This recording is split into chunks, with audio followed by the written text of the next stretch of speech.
everybody! Welcome back to another episode of Card Talk, where we spend a little bit of your time talking about cards from Lord of the Rings: The Living Card Game by Fantasy Flight Games. And I'm Dave Walsh. And I'm Grant Thompson, just along for the ride. And today we're going to be talking about a neutral attachment, Boots from Erebor. And that neutral attachment is a zero-cost attachment that can go on to either Dwarves or Hobbits. Gives the attached character plus 1 hit point. So Grant, what do you think of Boots from Erebor? Lackluster. For being free, yes, okay. It's a free 1 hit point to Hobbits or Dwarves. Dwarves are pretty sturdy enough as it is with hardy leadership and their overall 3 or 4 hit points. You've got some Dwarves that are even swinging at 5 hit points, like Gimli, Thorin, and Dane. So, in that sense of things, not really needed. Whereas with the Hobbits, with 2 or 3 hit points at most, yes, they can be needed. But again, it's a little bit bang for your buck. It's not a global effect likes of hardy leadership or build a pony. Quite frankly, it's just taking up deck space. In all honesty, other than attachment discarding, I wouldn't bother so much with it.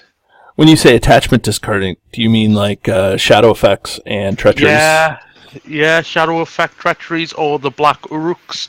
When revealed, discard 1 attachment attached to a character, or is it questing character? I can't quite remember the wording on it. I forget, but I know that discard attachment seems to be common among a lot of the scenarios. Yeah, so using it for that, dropping it hasn't cost you anything, but again, it just takes up valuable deck space that you could either hire in for like a Build a Pony or another global effect. Right. But over to you. Well, I actually really like Boots from Erebor for what they are. It's a zero-cost attachment, which to me is almost an auto-include in any of those thematic decks of Dwarves or Hobbits. And I understand what you're saying, that it's not a global effect like something like a Build a Pony. And if you're playing Sam with Build a Pony, Sam makes Build a Pony cost 0 as well.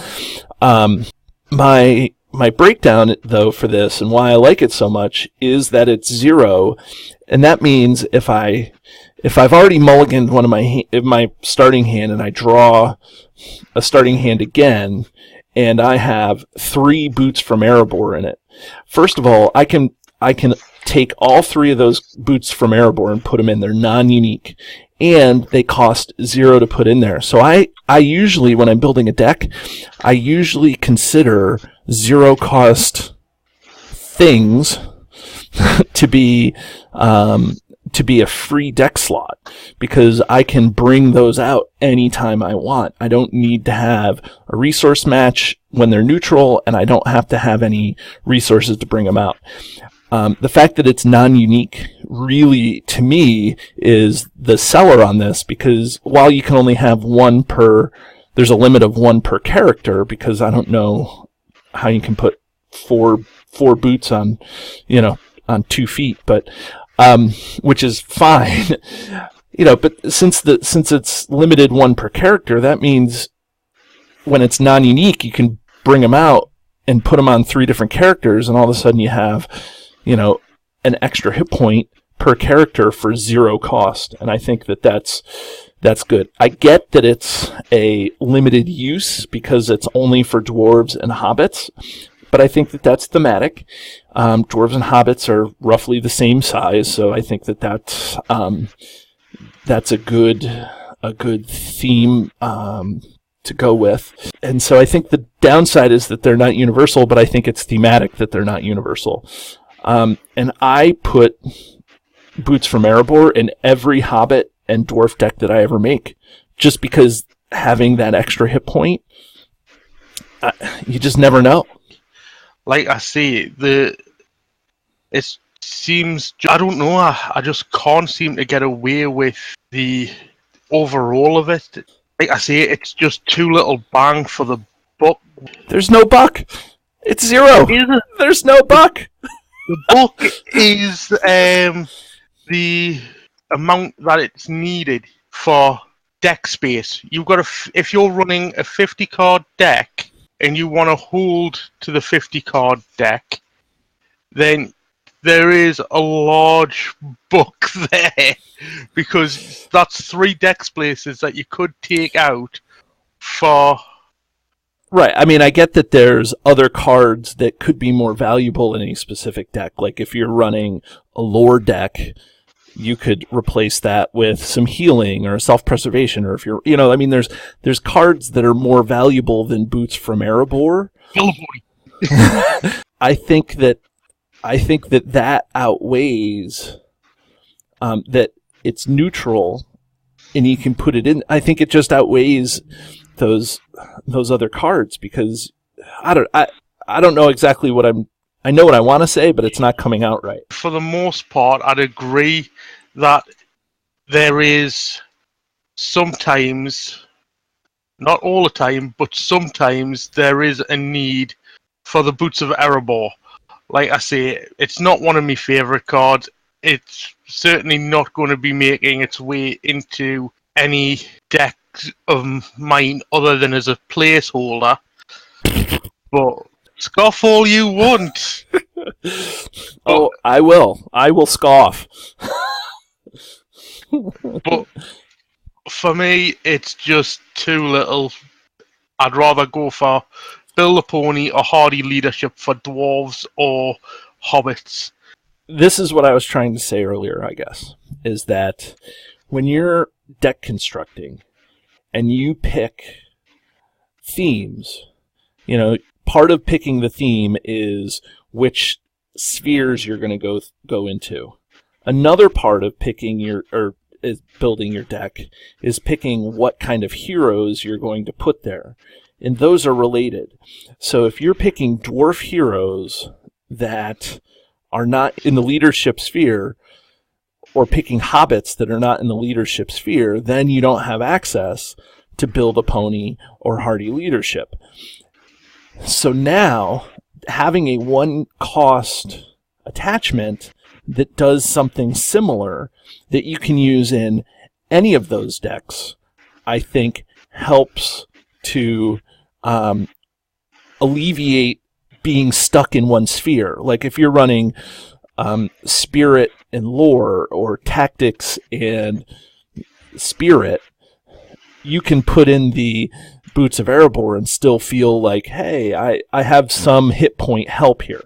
That's what I guess I'm trying to say. Yeah, I can, like I say, I understand it. I may not agree with it, but I understand it. Right.